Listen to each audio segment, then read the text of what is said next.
¿Tienes miedo a invertir y no sabes cómo empezar? Y ver las inversiones, yo creo, como si fuese una lotería. Con una sola, ya estás. Te hiciste de buen dinero y listo. Así no funciona en realidad. ¿Te ha llegado un dinero extra de la gratis, de la venta de algún producto, terreno, y no sabes qué hacer para hacerlo crecer y comenzar a invertir? La bolsa, si bien es cierto, es una excelente catapulta, pero es muy importante que vaya a la par de una buena salud financiera. Yo puedo ser muy capo invirtiendo en la bolsa, pero si yo me quedo corto de cash, no tengo para el día a día o no tengo para alguna emergencia, voy a recurrir a mis acciones, probablemente las tenga que vender y ahí yo le estoy cortando las alas a mi inversión. Seguramente has visto mucha información en redes sociales sobre invertir en bolsa, consejos, alguna acción o alguna empresa en especial, pero no sabes realmente si lo que estás recibiendo es información real o puede ser una estafa. Como que te enamoran, tú colocas tanto y te dan tu rentabilidad. Estamos hablando de cifras grandes, mensual. Y te dicen ya, tienes que poner un poco más. Como tú ya viste que hubo un primer pago, dices, bacán, luz verde. Pum, colocas otro más. Hasta que después ya te quedaste en el aire, no te responden y te quedas con una deuda. Porque muchas veces sí yo sé que hay gente que saca préstamos para hacer estas inversiones.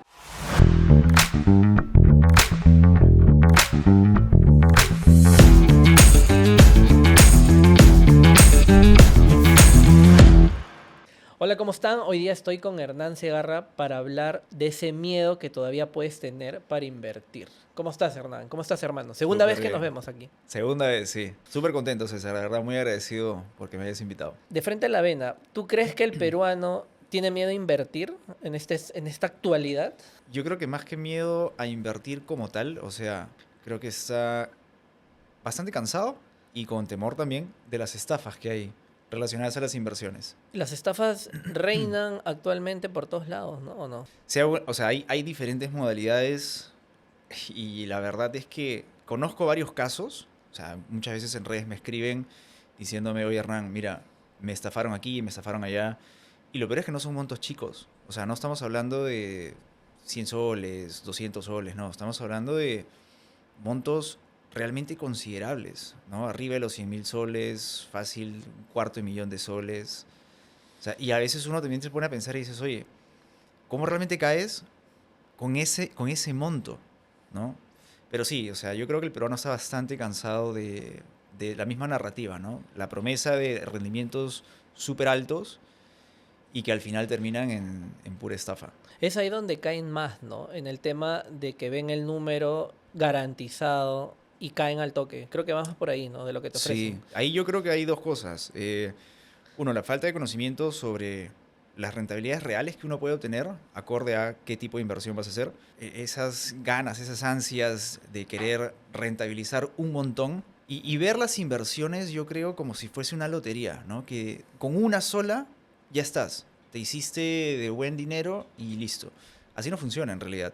El primer ganchito que le dan a la persona es, ya, pusiste tu plata, toma una ganancia. Te dan la primera ganancia y tú dices, ah, ya, esto es real, meto más, Sí. quiero multiplicarlo más, ¿no? Sí, yo he visto muchas de esas, ¿no? Que como que te enamoran, ¿no? Te dicen ya, mira, es así, tú colocas tanto, X monto. Y te dan tu rentabilidad. O sea, o sea, estamos hablando de cifras grandes, Ujú. mensual. Y te dicen ya, tienes que poner un poco más. Como tú ya viste que hubo un primer pago, dices, bacán, luz verde. Pum, colocas otro más. Y así te juegan un tiempo hasta que después ya te quedaste en el aire, no te responden. Cerraron el kiosco y se Sí, fueron. y te quedas con una deuda, porque muchas veces sí yo sé que hay gente que saca préstamos para hacer estas inversiones, ¿no? Y los estafan, y eso, o sea, conlleva problemas económicos bastante graves. Mucha gente dice eso, ¿no? Voy a sacar plata, me voy a prestar de un banco, de un familiar y la voy a meter acá porque me Sí, han garantizado que lo voy a duplicar. Eso es en lo que más estamos cayendo, ¿no? sí, sí, sí. O sea, yo conozco casos en donde se piden préstamos que con familiares, con entidades financieras, asumiendo que la inversión, pues, no tiene riesgo, qué sé yo, ¿no? Y terminan ensartados. Dependiendo mucho del tipo de inversión, tú puedes agarrarte de deuda para cierto tipo de inversión, pero depende mucho de cuál es el riesgo, el nivel de riesgo al que lo estás poniendo, ¿no? Ahí hay muchos factores que hay que evaluar. O sea, no es simplemente decir, tal inversión me promete X rendimiento garantizado, yo saco un préstamo para jugarla. Hay muchos factores que hay que evaluar. O sea, un buen inversionista no solamente se fija en la tasa que puede obtener, ¿no? Sino en todos los factores que hay alrededor. Aparte de la tasa, que es por donde entra por los ojos, ¿no? Pero ¿qué otros factores adicionales tú crees que hay que poner en la lista? Definitivamente entender el producto, en qué se está invirtiendo. No, yo creo que un error grave es meterse en algo que uno no maneja. Incluso uno puede ser muy experto, experta en, no sé, vamos a decir, bolsa, y quieres entrar a otro tipo de inversión que conlleva otros conocimientos, no otro expertise. Si no conoces eso, es también como que estés en blanco, ¿no? De nada sirve que tú seas muy bueno, muy buena invirtiendo en la bolsa si es que en lo otro realmente no tienes ni idea de cómo funciona, ni experiencia previa, ni nadie que te pueda decir, oye, mira, esto más o menos es así. ¿Y el peruano en qué está invirtiendo más ahorita? ¿En bolsa, en inmobiliario, en factoring? ¿Cómo andamos? Mira, yo creo que a raíz de las acciones del puerto de Chancay, Sí, ¿ya? Y justo te iba a preguntar de un eso, pero montón estamos de precisos. gente comenzó a meterse ahí. O sea, ahí, si bien es cierto, hubo una inyección fuerte de inversionistas retail que entraron a la bolsa, también considero que pues no fue la mejor forma. El error fue, uno, la prácticamente nula información sobre el instrumento, porque realmente uno se metía ahí sin saber qué era. Te hablo, o sea, estamos hablando, si no me estoy equivocando, arriba de 55.000 personas que se metieron a invertir ahí. Es más, si tú ves el comportamiento del precio de esa acción, te das cuenta que ha sido el comportamiento literalmente como si fuese un meme stock. Digamos, impulsado por pura emoción retail. O sea, todo el mundo que hizo las acciones de Chancay, ¡pum! El precio subió y después colapsó, ¿no? Entonces, imagínate la gente que compró súper alto, se queda en el aire, ¿no? Un meme stock, ¿puedes contarnos más o menos qué es para que lo entienda la gente? Mira, el término de meme stock surgió post pandemia, en donde básicamente era una acción que, o una empresa con factores fundamentales no muy buenos, Ujú. ¿no? Pero que el valor de su acción era impulsado simplemente por puro entusiasmo del sector retail. El inversionista de a pie, ¿no? Que no es ni un banco ni un fondo, nada. Se puso de acuerdo, comenzó a comprarlo y el precio, como que lo manipulaban de cierta forma. Eso fue más o menos el comportamiento que hubo acá con las acciones de Chancay, en donde la gente que lo compró realmente no entendía qué cosa estaba comprando. Hubo mucho ese error de, que eso también lo vi en redes, de ver que como el precio era bajo, o sea, estoy hablando de centavos, Ujú. Menos de un sol. menos, claro, menos de un Menos de sol, un sol. y que por ahí se decía, "Oye, imagínate cuando esto valga X soles". Y recién se está inaugurando, recién Exacto, está empezando sí, operaciones. Imagínate cuánto va a subir. sí, sí. Entonces, esa es una narrativa completamente errada, porque tú no puedes decir, mira, imagínate cuando esto valga, no sé, 100 soles. Tú tienes que valorar un montón de cosas antes para realmente ver si es realista que eso va a llegar a 100 soles en algún momento. Entonces la gente compró esta acción como si estuviesen comprando tickets de lotería, diciendo, oye, yo voy a meter mi plata acá porque esto de acá puede valer X soles más adelante y voy a hacer un montón de dinero. Y así no es. Si bien es cierto, le abrió esta oportunidad, le abrió las puertas a un montón de inversionistas nuevos a entrar a la bolsa, y eso está genial, ¿no? Porque ya estás adentro. Hubo récord de operaciones. Sí, Creo que un claro. día puntual reventó las apps o Sí. la app que ofrecía la acción, hasta colapsó el sistema y todo, Claro, ¿no? porque normalmente las casas de bolsa se manejan en base a rangos de transacciones diarias. Ujú. Ya. Cuando se dio esta temporada, volaron. Fue un día histórico para Perú, Sí, creo, ¿no? literalmente. Eso a mí me pareció bien por un lado, mal por otro. Bien por el lado de que, ok, le abriste las puertas a la gente para que conozca la bolsa. Mal porque la información no estuvo completa en redes sociales. Realmente el valor, ¿no? De que si es un sol, 2 soles, X soles, no es determinante como para que tú digas, oye, esto va a llegar a 1 millón de soles de acá a unos años y por ende yo voy a hacer un montón de dinero, no. Pero creo que la gran mayoría de peruanos todavía se mantiene en, digamos, instrumentos más tradicionales que muchos de ellos no son considerados productos de inversión. Ahora, antes de irnos saliendo de lo que pasó con Chancay, yo debo confesar, como, digamos, persona que conoce del segmento más o Ujú. menos, que estoy en ese camino, yo caí también. No sé si te conté, pero yo también compré. Ya. No, compré Chancay y me pasó, ¿no? Ahora, a muchos que nos ha pasado, y me incluyo en el grupo, ¿qué hacemos? ¿Esperamos que pase el milagro o...? Porque ya estamos en pérdida ahorita, ¿no? Mira, el decir qué hacer también me parece no muy responsable porque cada quien tiene un enfoque distinto, una idea distinta de por qué compró, ¿no? Pero lo único que yo puedo decir, esto es parte de. Creo que también es importante que todo aquel que compró asuma o sea, el resultado de su decisión, ¿no? La bolsa no es solamente una catapulta que te hace hacer dinero. En algún momento tú pierdes o tienes temporadas que estás en negativo, Ujú.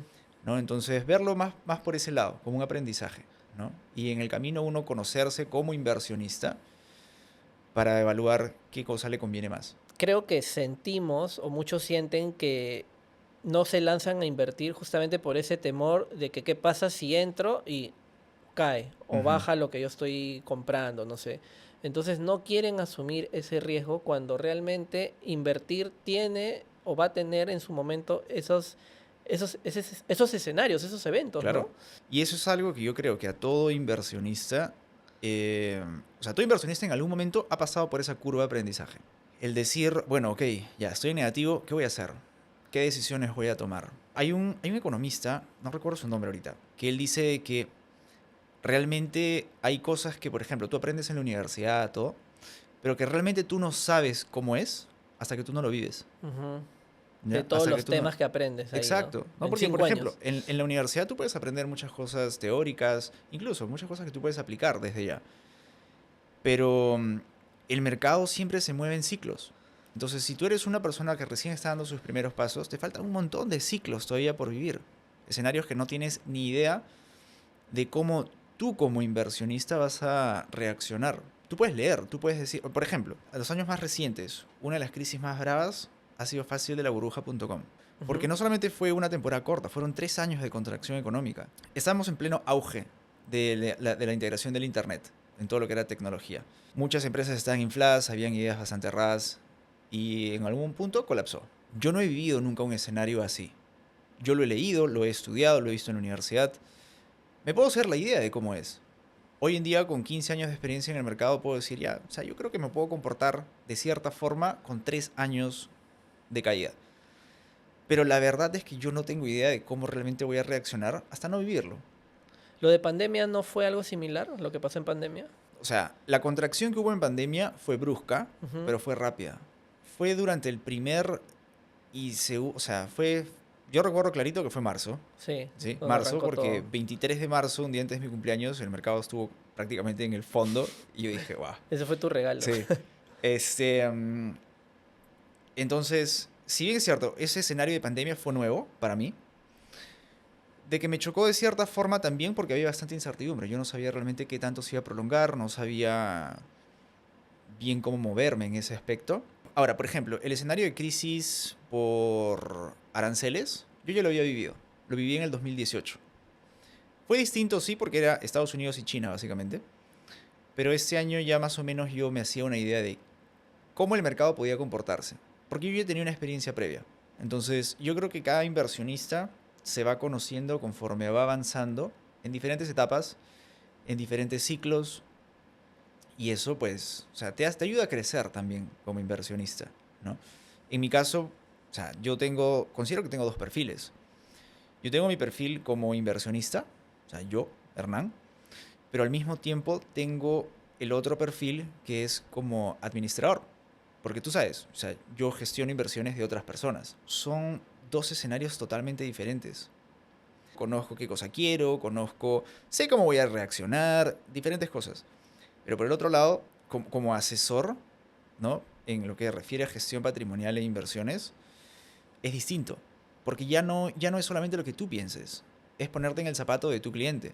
Y esa también fue una curva de aprendizaje que me costó entender, me costó adaptarme. ¿Sientes que te tienes que poner en la piel de cada uno? Claro, obvio, porque hay gente, por ejemplo, que comienza a invertir, pero que no tiene, digamos, una idea muy clara de cómo va a comportarse, o sea, los ciclos de mercado. Entonces, para eso estoy yo, para poder decirle, oye, mira, tranquilo, tranquila, esto es así, esto es asá, pero al mismo tiempo tienes esa presión de esa persona.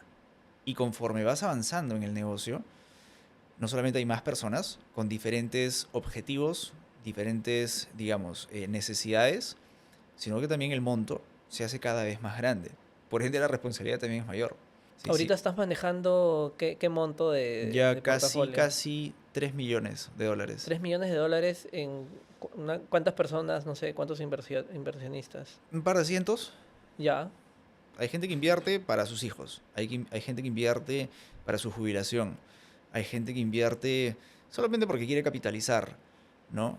Hay gente que invierte para sus papás. ¿Y cuál es el perfil del inversionista peruano? Si lo pudieras describir a un inversionista peruano en bolsa, no sé, ¿qué dirías? En verdad podría decir 50-50. Quieren dejar de trabajar a temprana edad y la otra es quieren hacer un fondo para sus hijos. Ok. Mitad, mitad. ¿Son jóvenes en promedio de edad? Sí, son jóvenes. ¿Qué predomina más? Rango de 30. La gran mayoría de mis clientes son mujeres. No te creo. Sí. Te puedo decir tranquilamente, arriba del 95% son mujeres. ¿Y eso es por qué crees que hay tanta diferencia? Creo que la mujer siempre planifica un poquito mejor que el hombre. Nuestros clientes hombres buscan capitalizar lo más rápido posible. Por ende, su riesgo es mayor. Sí, buscan arriesgar un poco más. Ya. Nuestros clientes mujeres buscan darle más tiempo a su inversión. Se proyectan más. ¿Qué tan básico y fundamental es el tiempo cuando uno quiere invertir? Yo creo que es crucial. Sobre todo si hablamos de la bolsa. Ujú. Pero también te juega a favor y te juega en contra. Si tú pones una fórmula en donde tú tienes diferentes variables, capital, tienes diversificación, tienes conocimiento, experiencia, todo lo que tú quieras. La única variable que va a jugar como exponencial es el tiempo. Lo que va a hacer que tu riesgo se reduzca considerablemente y lo que va a hacer también que tu rendimiento crezca, se maximice.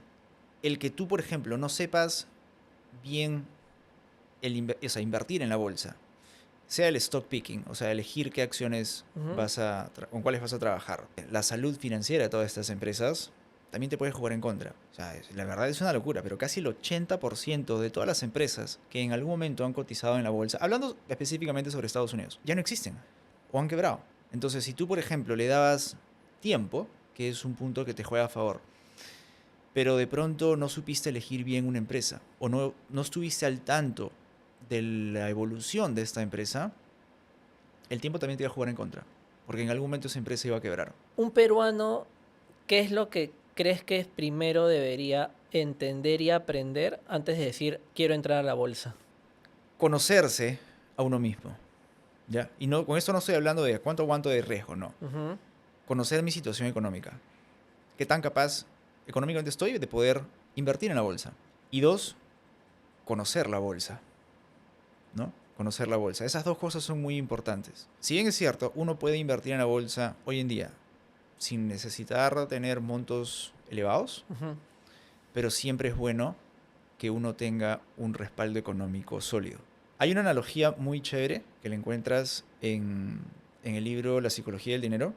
Si bien es cierto, la bolsa te puede dar 20, 30, 50% de rendimiento, mientras que, por ejemplo, una cuenta de ahorros te puede dar 1% o menos, ¿ya?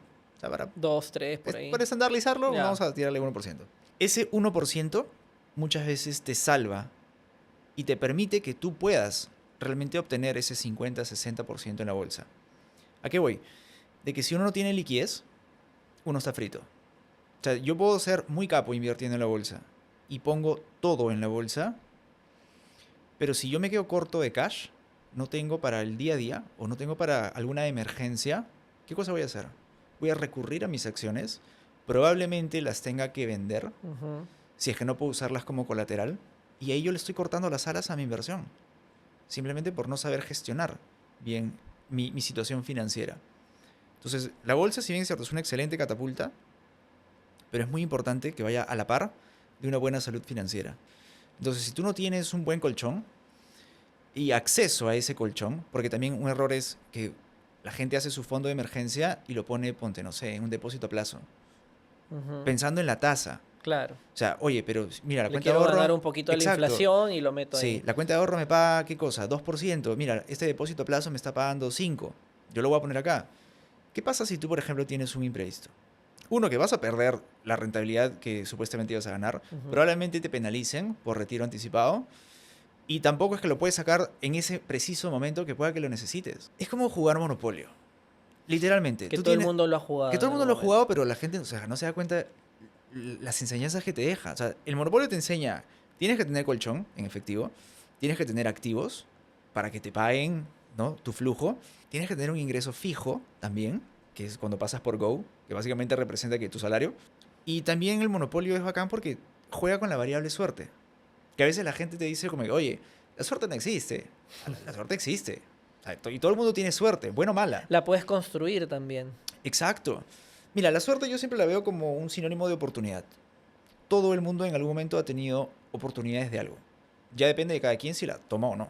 ¿Qué le dirías a una persona que, no sé, dice, acabo de cobrar mi gratis y acabo de recibir una platita, no sé, de un terreno que me ha dado mis padres? Ya. Lo quiero meter en la bolsa, toma. Esto no es como que tú pongas tu dinero en una cuenta de ahorros. Hay varias Exacto. variables que hay que considerar antes de que tú digas, ¿me conviene o no la bolsa? Yo, como Hernán, considero que la bolsa es una de las mejores cosas que a mí en la vida me ha pasado. ¿Ya? Pero eso no necesariamente es el escenario para otra persona. Como te digo, no todo es rentabilidad. Es también, o sea, donde sea que tú pongas tu plata, haga sinergia contigo, ¿no?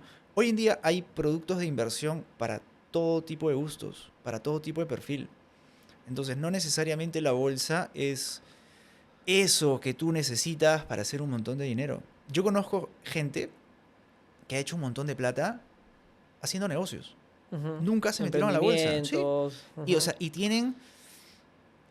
o sea, tienen el talento para hacer negocios. Les Para va hacer súper crecer bien, su capital exacto, ahí, sí. ¿no? O sea, y se han vuelto exitosos, ¿no? Como también conozco gente que es trome invirtiendo en la bolsa y que de pronto haciendo negocios No les pues va le va bien. medio chueco, no pueden Ujú. hacerlo bien. Son talentos distintos y muchas veces esa es la sensación que se tiene, ¿no? Yo ahí creo que es más un tema de educación financiera. Nuestra región, aquí en Latinoamérica, pues creo que todavía carecemos mucho de eso, de educación financiera. Tú sabes, yo te he contado, yo he vivido en un montón de lugares. Mi vida adulta me la he pasado viviendo en Asia, en Taiwán. Y, por ejemplo, la educación financiera que tienen allá es realmente buena. O sea, súper, súper buena. Tú puedes hablar con un niño de 10 años y este niño va a saber qué cosa es la bolsa. O sea, obviamente no te va a decir, mira, hay que invertir acá, hay que invertir allá, Claro. porque es lógico, ¿no? O sea, no está en edad todavía de poder entrar ahí. O necesariamente de saber eso, pero sabe qué cosa es la bolsa, porque sus papás invierten ahí. Por ejemplo, invertir en la bolsa en Taiwán es muy común. El taiwanés, por ejemplo, también conoce mucho de invertir en emprendimientos. Eso es algo que a nosotros nos falta todavía. Para poner en perspectiva, solamente en Estados Unidos, arriba del 60% de la población adulta invierte en la bolsa. 60% Arriba, de sí, Estados del Unidos. 60%. Aquí en Perú, o sea, estamos dando nuestros primeros pasos. Probablemente más o menos 1%. 1% invierte en bolsa Sí, acá en Perú. sí. En Estados Unidos 60% y en Taiwán En Taiwán no tengo la cifra, pero aquí en Latam sí creo que falta bastante eso todavía. ¿cuál crees que es la principal diferencia entre que en Estados Unidos o Taiwán estén arriba del 50% de población invirtiendo con el 1% y eso, siendo buenos, que se invierte en Perú? Hay varios factores. Uno de ellos es el acceso a este tipo de información. Te podría decir tranquilamente que recién en los últimos años se ha comenzado a democratizar el acceso a la bolsa aquí. Ujú. No por un tema de que no se quiera de que, por ejemplo, gente de bajo poder adquisitivo, o sea, no quiera, se le cierra la puerta, oye, tú no debes invertir acá, ¿no? Esto es solamente para otro sector. No, Ujú. no es eso. Es más por un tema de costos también. Las casas de bolsa pues requieren de ciertos tickets mínimos Para de entrar. colocación, claro, Ujú. para que sea rentable trabajar con un cliente. Hoy la gente puede invertir que 150 soles y Y ya ya está son parte de la dentro. bolsa, Y ya claro, está dentro. Ujú. ¿no? Entonces, es una evolución que va a tomar tiempo. Va a tomar tiempo, pero ya se dio el paso. O sea, lógico, no podemos decir que de acá a mitad de año Ujú. vamos a tener, no sé, 20% de personas invirtiendo en la bolsa. O sea, eso es soñar. Esto es algo que va a tomar tiempo, porque no solamente implica que, ok, abrieron las puertas al retail, es también cultura. Que la gente diga, oye, yo también puedo invertir acá, ¿no? El comprar una propiedad no es lo único que hay, el hacer un negocio no es lo único que hay. Y puede ser un paralelo. Puedo seguir con este plan inmobiliario, pero también meterme a la bolsa, Sí, claro, ¿no? sí, No necesariamente elegir uno u otro. exacto. ¿Cómo podríamos comenzar a informarnos mejor sobre el mundo de las inversiones, de la bolsa, por ejemplo? ¿Dónde? La BBL tiene un un newsletter en donde uno se puede suscribir de forma gratuita. Ujú. Y ellos todo el tiempo te mandan información. No solo información relevante que ellos mismos como BBL te dan, sino también que las casas de bolsa dan, ¿no? Sobre de pronto situaciones de las empresas, el ranking que ponen las casas de bolsa sobre qué empresas tienen mejor potencial. La bolsa también ha sacado un podcast ahora en donde tocan o abordan temas interesantes. Entonces, ese puede ser un primer canal, ¿no? Que tienes la información directa de la bolsa en donde sabes que te vas a llevar info real, de valor. ¿Hay cursos? No Sí, sí, recuerdo. sí, sí. La bolsa Ya. tiene una sección que se llama Bursen, si no me estoy Ujú. equivocando. ¿Ya? Ahí también hay cursos. El otro lado es, en internet hay un montón de información. Creo que al momento de que uno buscar, obtener información, tiene que saber filtrar qué cosa es lo real, qué cosa no es real, comparar con otros lugares, ver si lo que te dice uno coincide con lo que te dice otro. Pero creo que en el tema de libros hay también bastante info en libros que no son complejos, ¿no? Como por ejemplo el que te mencioné hace un rato, que también lo mencioné en la última vez que estuvimos La conversando. psicología del dinero, ¿no? La psicología del dinero es un libro, yo te podría decir, es uno de los mejores libros para alguien que está dando sus primeros pasos. De verdad que sí, porque uno, no te bombardean con cosas complejas que de pronto a veces puede marear a alguien que no es financiero. Y te da miedo y lo cierras y Claro, dices dices como no. que, oye, ¿sabes qué? Yo no voy a entender esto. Ujú. ¿No? No, no, no, olvídate. Este libro te pone en perspectiva cómo nosotros nos comportamos usando nuestro dinero, gastándolo, invirtiendo. Y eso lo hace bacán. Yo considero que ese libro cambia bastante el chip de una persona. Mira, mientras más información tú tengas en tu cabeza, más puertas tú vas a poder identificar. No necesariamente que se van a abrir, pero tú vas a saber que están, ¿no? Porque no se trata solamente de que seas súper trome en tu profesión. O sea, por ejemplo, si estudias qué cosa, alguna ingeniería que de pronto no tenga mucho que ver Ujú. con algo de finanzas, y tú dices, no, yo me centro solamente en ingeniería. ¿Por qué? O sea, las finanzas son súper importantes. O sea, es prácticamente la columna de todas las decisiones que tú vas a tomar. Y sí considero de que es algo también que se tiene que hablar mucho en casa, ¿no? Algo que justo hoy en la mañana me salió no sé si fue en Instagram o en TikTok, alguien que decía de que hay ciertas cosas que no debes hablar en casa. Uno Sobre el era dinero. temas de dinero. Ah, ok. O sea, sobre todo, por ejemplo, si dices como que, oye, no nos alcanza, estamos medio fregados, ¿no? Ujú. Eso y otras cosas más, ¿ya? Específicamente para entrar al tema de dinero, yo creo que eso es algo que se tiene que abordar en casa. Porque, o sea, un niño o niña no puede crecer con la idea de que todo es una maravilla. O sea, tiene que entender de que todo funciona en base a ciclos. Hay momentos en donde hay bastante, hay momentos en donde de pronto puede haber menos, hay escenarios de crisis, hay escenarios de auge, y en todos esos escenarios se le tiene que enseñar a cómo se tiene que gestionar el dinero. Siempre se tiene que hablar de eso. O sea, el hablar de dinero en casa es algo muy importante. Porque, o sea, ahí tú le das el cimiento, bacán. Ya si el niño o niña sabe y entiende que el dinero es una herramienta y no un premio porque trabajaste, ya, o sea, ok, se puede mover mejor más adelante. Una herramienta, has dicho algo fundamental. Claro, Y que somos la generación, y yo me considero de esa generación, que cuando yo pregunté en casa cuánto ganas, mamá, cómo haces con las compras, me dijeron, ¿para qué quieres saber eso? No te preocupes, sigue jugando. Qué diferente hubiera sido mi destino si en ese momento me explicaba mínimamente cómo distribuía el sueldo para mis juguetes, mis cuadernos, no sé, las cosas de mi comida de la casa, pero nunca tuve esa charla y creo que muchas familias peruanas todavía no tienen esa charla, aunque quizás está sí, mejorando, estamos rompiendo un poco eso, pero siempre se ha visto como, no preguntes eso, muchacho, ¿no? Tabú, ¿no? exacto. Es un tema muy tabú y que, o sea, no es algo tan simple tampoco. Ujú. Porque, por ejemplo, muchas veces las parejas tampoco se quieren hablar de eso. O sea, tú te casas con alguien, todo bacán. ¿Cómo tú puedes proyectarte? ¿Cómo tú puedes avanzar, tomar decisiones, si tú no tienes ni idea de cuál es la situación financiera de la otra parte?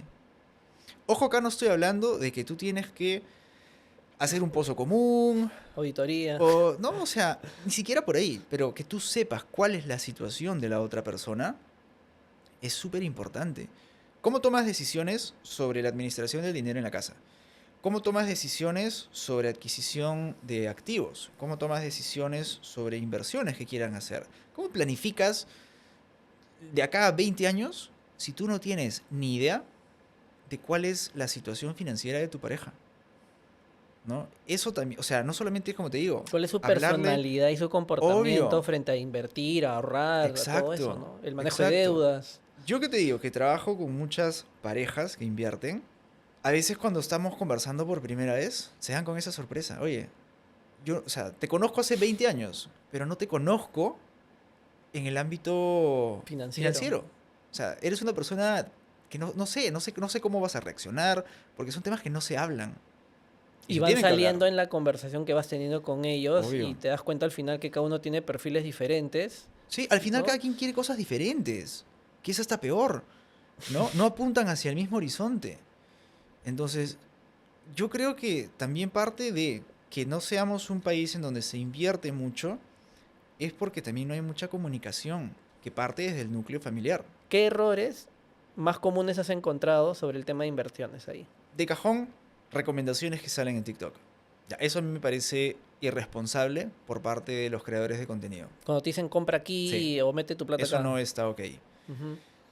Ahora, abiertamente tú no puedes decir, invierte aquí porque está bueno, no, o porque yo lo hago. Ahora, si dentro de una recomendación que tú quieras hacer, tú vas a realmente detallar pros, contras, oportunidades, riesgos, o sea, realmente pones todo a detalle,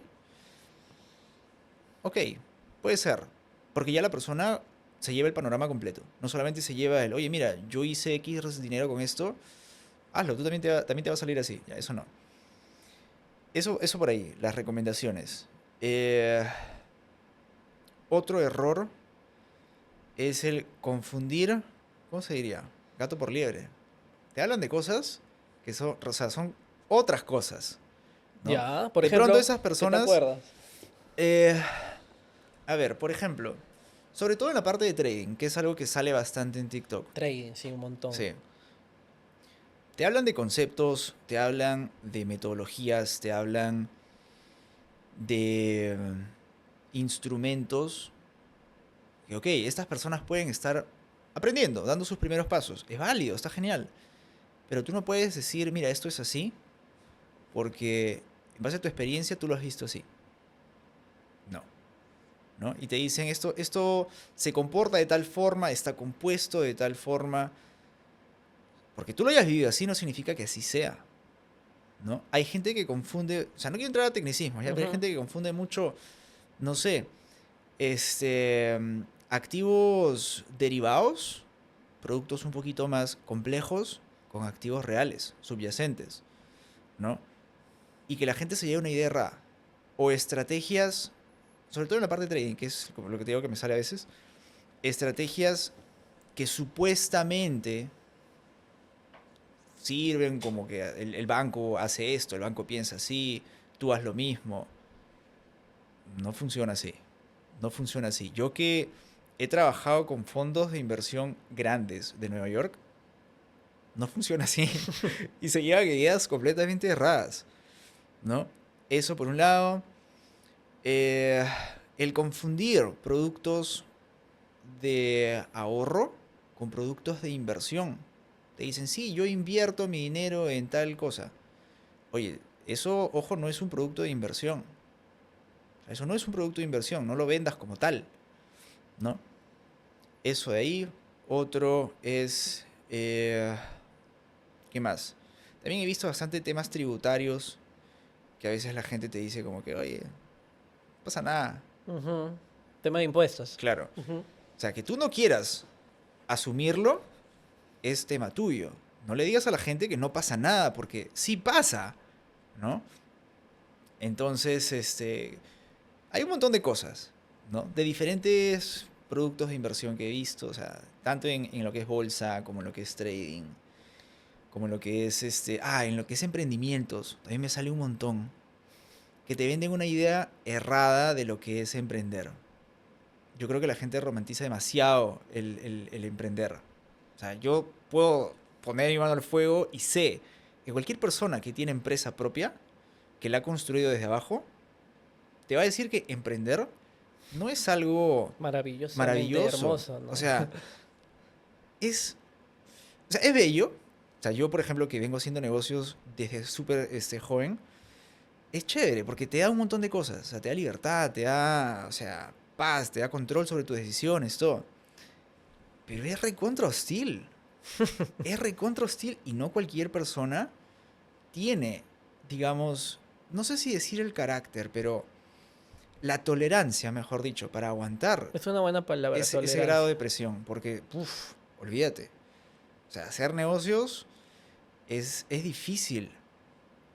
Y no está ok romantizar eso y decir, mira, es súper, súper bonito. O sea, no puedes dejar de hacer eso en tu vida.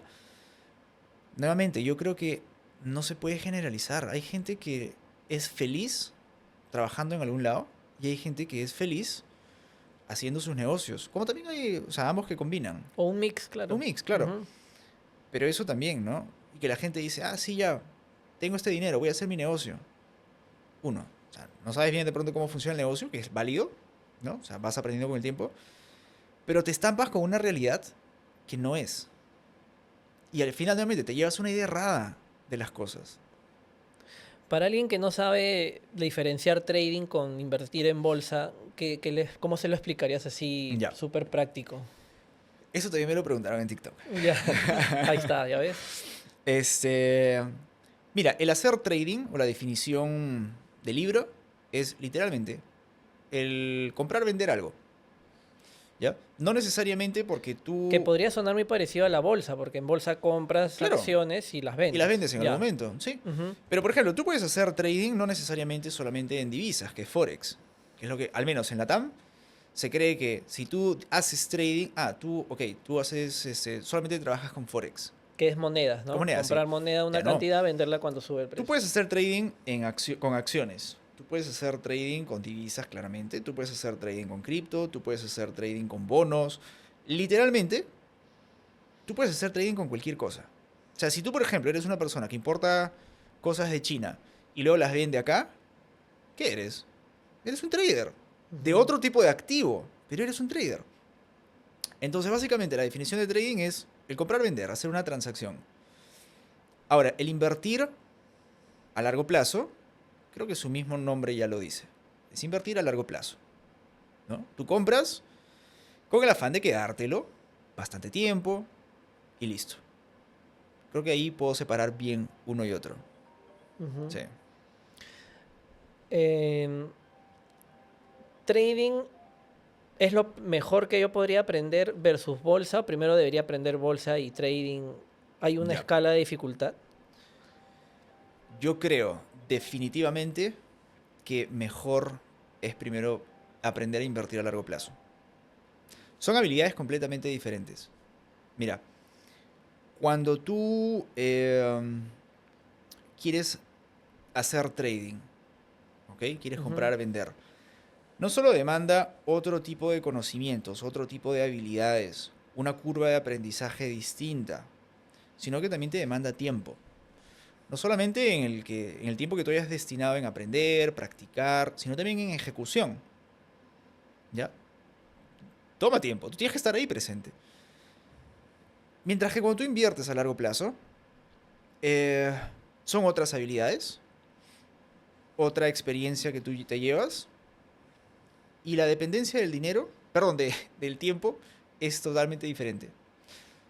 Invirtiendo a largo plazo, tú puedes dar una gestión a tu portafolio, lo que sea. ¿Qué te digo? Una vez al mes, si tú quieres. Y no necesitas más, ¿no? Una vez al mes, dos veces al mes, ya si tú quieres también, ¿no? Pero ahí ya te llevas una idea un poco más general de lo que es el mundo bursátil. Claro. Ya en el camino, con esa experiencia ganada, de cómo sube, cómo baja, ¿no? De cómo funcionan los ciclos, de cómo cifras o datos económicos impactan en el mercado, tú puedes entrar ya a querer decir, ok, voy a aprender a hacer trading. Que es más riesgoso, obvio. O sea, hacer trading es mucho más riesgoso. Y requiere mayor inversión de tiempo Sí, sí, sí. para operar. Exacto. Ujú. Eh, ya tú tienes una base sólida que con tiempo, o sea, con un poco más de paciencia has podido aprender, adquirir. Entonces, el entrar a lo que es trading va a ser más fácil. Va a ser más fácil. No va a ser algo tan brusco, ¿no? Yo te digo, hay gente que a veces se mete a hacer trading y o sea, se dan cuenta de que es algo que no lo pueden manejar. Uno, porque no tienen tiempo a veces. O sea, quieren hacer trading en las mañanas, pero trabajan. ¿En qué momento lo van a hacer? Este, y además que es algo mucho más rápido. Esa agilidad se va ganando con el tiempo, pero la base en conocimientos, para poder tener esa agilidad, la puedes adquirir aprendiendo a invertir a largo plazo, Claro. ¿no? Y vas combinando los dos en el camino. Yo Y sí he creo visto que... gente que ha fomentado renunciar a tu chamba para ponerte a hacer trading Uy, con no, lo que vas a olvídate. ganar, ¿no?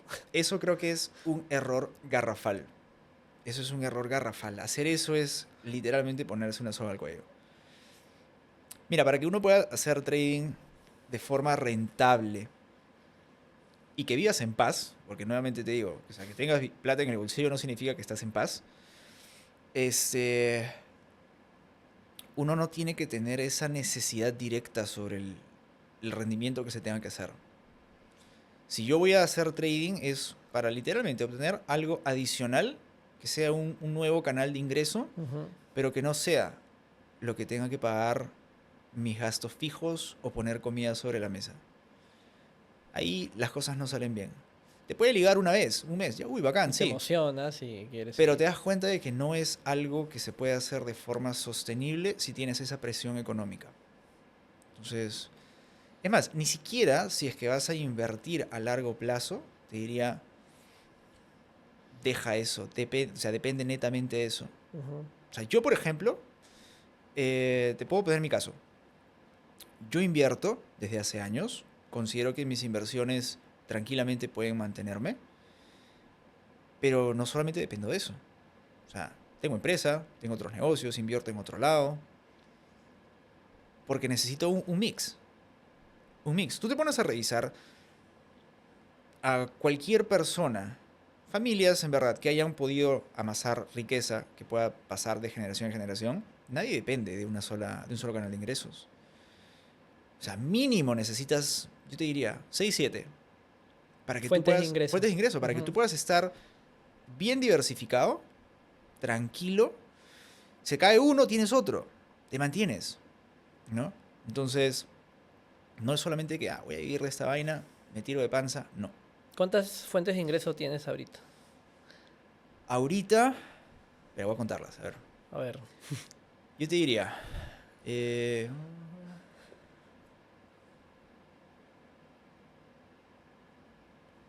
8, 8. Bien, ¿ah? sí. Bien, ¿ah? Y todas, digamos, están ahí como que equilibradas. ¿Tus porcentajes cómo están? No, no, no, hay unas que obviamente dan más que otras, Ajá. ¿no? Eh, Claramente, o sea, es lógico. ¿En qué escala está la bolsa, por ejemplo? La bolsa, yo diría que está en el top 3, Ya. sí, en el top 3.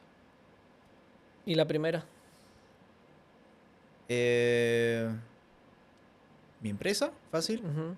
Mi empresa y la bolsa creo que top 3. Están O ahí. sea, dentro del top 3 para no ponerles Ajá. una escala. Yo diría, top 3 está la bolsa, mi empresa y otras inversiones que hacemos. Ok. Sí. Y, Las 5 restantes van variando dependiendo el ciclo, dependiendo la demanda de lo que se quiera hacer ahí, etcétera. claro. ¿Y en tu portafolio tienes criptos? Sí, ahora sí. ¿Recién o desde cuándo? Yo comencé a comprar cripto nuevamente este año. Me ganó las Con ganas. la subida. O sea, has entrado arriba. Más o menos. Ya. O sea, comencé a comprar. Mira, Bitcoin comencé a comprar nuevamente este año, como que a inicios. Ether comencé a comprar hace poco y me mantengo ahí. Pero yo, o sea, creo que sí te comenté también. Yo me salí Ujú. de cripto en el año 2023. Sí, en el año 2023. Previo a mudarnos aquí a Perú y todo. queríamos como que salir un poco de ese sector en específico porque considero que es bastante movido. Eh, Me llevé una bonita experiencia. Tuve mucha paz cuando salí de cripto, te cuento. ¿Por qué? Porque yo venía ya de años de estar metido en el mundo cripto. De verdad. Si me salí en el 23, yo tendría fácil un poco más de una década de cripto. Ah, Y sí. dije, ya, esta vaina está... Ya te está dando mucha taquicardia. No taquicardia. Era más que todo que yo sentía que yo como Hernán, o en familia, Ujú. con mi esposa, estamos entrando a otro ciclo en nuestra vida. Por ende, teníamos que ver de rebalancear las inversiones, Ok. ¿no? Entonces dijimos, ok, estamos entrando a este nuevo ciclo de vida, hay que darle una vuelta, buscar ya un poco más de proteger el capital, estabilizar un poco, digamos, ese sub y baja que se pueda tener a nivel macro en todas las inversiones que hacemos, y por eso decidimos salir. Este año me ganaron las ganas. Me ganaron las ganas, conversé con ella, le dije, oye, Quiero volver. quiero volver. ¿Por qué? Parte de mi perfil, me considero una persona que invierte bastante en cosas riesgosas, sí, rebuscadas, que impliquen bastante estudio. Me gusta mucho eso. Conversé con ella, o sea, dijimos que ok, pero ya no en la misma magnitud. O sea, cripto hoy en día representa nada comparado con todo lo que hacemos. ¿Cuánto representa de tu portafolio las cripto ahorita? ¿Portafolio macro o portafolio bolsa? El de bolsa. Fácil que menos del 5%. Ah, ok. Ok. Y que, o sea, no es algo que lo voy a hacer crecer a la magnitud que hago crecer acciones. Las demás. Claro. Este, mm, pero, por ejemplo, esto que te menciono también es un punto muy importante. No solamente es conocerte tú como inversionista, sino conocer en qué etapa de tu vida estás. Y eso es algo que también a veces la gente no le da bola. No es lo mismo que tú inviertas en tus 20 como que inviertas en tus 40 o en tus 60. Ujú. El grado de riesgo, el enfoque que tienes que darle a las inversiones es también importante, ¿no? Y el cómo tú te proyectas para llegar a ese momento. Por ejemplo, si tú estás en tus 30 y dentro de tu plan está, digamos, dejar de trabajar, jubilarte, qué sé yo, en tus 50, que es una tendencia ahorita, La mayoría quiere sí, eso ya, ya. Ajá. uno más o menos tiene que proyectarse a eso entrando a los 40. Ok. Entrando a los 40, tú ya tienes que ir moldeando, porque es una, o sea, claro, es un molde que tú vas dando progresivo. No es que de un momento a otro, ¡pah!, cambias, no. Entonces, eso también es, ¿no? Conocer en qué etapa de tu vida estás para que con eso tú digas, ok, esto me conviene así, esto me conviene así. O sea, nosotros, por ejemplo, no salimos de cripto porque dijimos, oye, qué miedo esto, hay que irnos. No. O sea, yo considero que mi esposa y yo, literalmente, los pasos que damos son bastante estructurados. O sea, damos un paso con fundamento de por qué lo vamos a hacer, en base a qué. Ahora, eso tampoco es que se dio de la noche a la mañana, Ujú. ¿no? Nosotros juntos vamos ya 11 años en los cuales hemos aprendido a madurar juntos y conocernos bien en ese aspecto que hoy nos permite tomar decisiones mejor planificadas que, por ejemplo, cuando estábamos en nuestros 20, ¿no? Pero eso también es muy importante, el conocer en qué momento de tu vida estás y con quién lo llevas para saber qué paso dar y no meter la pata. Cuando iniciaste con Yossi este camino de inversión, ¿iban a la par en conocimiento? ¿O estaban ahí? ¿Están ahorita cómo andan en eso? No, a ver, yo siempre he sido, o sea, la experiencia que yo tengo en la bolsa no lo tiene Jocelyn. Ok. No, o sea, yo ahí sí te puedo decir que le llevo muchísima ventaja. Básicamente, la bolsa es mi día a día, Ujú. ¿no? Entonces, yo llevo delantera ahí. Pero en lo que refiere, por ejemplo, a la gestión de nuestras inversiones o sea, en negocios, ella es la que es crack. Sí. Y ahí está el equilibrio. Claro, Pues, ¿no? o sea, eso también es importante, ¿no? El complementarte con alguien que pueda, digamos, balancear lo que sea que sea. Yo, por ejemplo, me considero una persona muy capa en hacer dinero. O sea, yo puedo hacer dinero, no te voy a decir fácil, Ujú. porque hacer dinero conlleva esfuerzo, conlleva experiencia, conlleva conocimientos, pero es algo que nunca, con lo que nunca he tenido problemas. Siempre he podido vender bien, o sea, algún producto que yo tenga, sé invertir bien, pero por ejemplo, gestionar un negocio no es algo que me salga tan natural. Sí. Y ahí es donde yo sí pongo la Exacto. fuerza. Ella es mucho más estratega en ese aspecto, ¿no? Sí, ella es mucho más estratega en ese aspecto. O sea, yo, por ejemplo, lo que hago es, me encargo de generar. Ella se encarga de reinvertir en otras cosas, en otros negocios, Ujú. distribuir y preservar. Entonces te ayuda en la parte de diversificar y mantener las fuentes de Exacto, ingreso sí. ahí Como te digo, son andando. habilidades diferentes. Y eso es algo que también uno tiene que saber. La habilidad que uno tiene para hacer dinero no es la misma que uno tiene para preservarlo. A veces, si uno tiene suerte, uno es bueno en ambas. Bacán, perfecto. Porque tú solito vas a poder manejarte.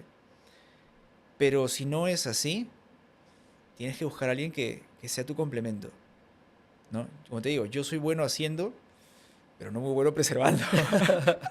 Y con toda honestidad lo digo, ¿no? Porque no es, digamos, algo que yo tengo en mi chip, ¿no? Ayer te digo, o sea, lo compartí en redes. Salí a comprar café y me terminé comprando zapatillas. Y fue una compra Sí, vi, impulsiva, sí, vi, sí. Esas ¿no? son, creo. Sí, estas Ahí son. están. Y escenarios así yo tengo muchos, ¿no? Entonces, yo siempre ha sido mi apoyo para poder decir, ya, vamos a planificar esto, lo armamos así, y eso nos ha permitido, o sea, tener la vida que tenemos hoy. Ahora me vas a dar entonces los tips para con Chris llevar bien la diversificación de la cartera, Hernán. Te Claro. agradezco un montón que hayas venido y nos volvemos a juntar para seguir hablando. Claro, ¿por qué no? Dale, dale, dale. Ya, compadre, muchísimas gracias, en verdad. A ti, a ti. Nos vemos pronto.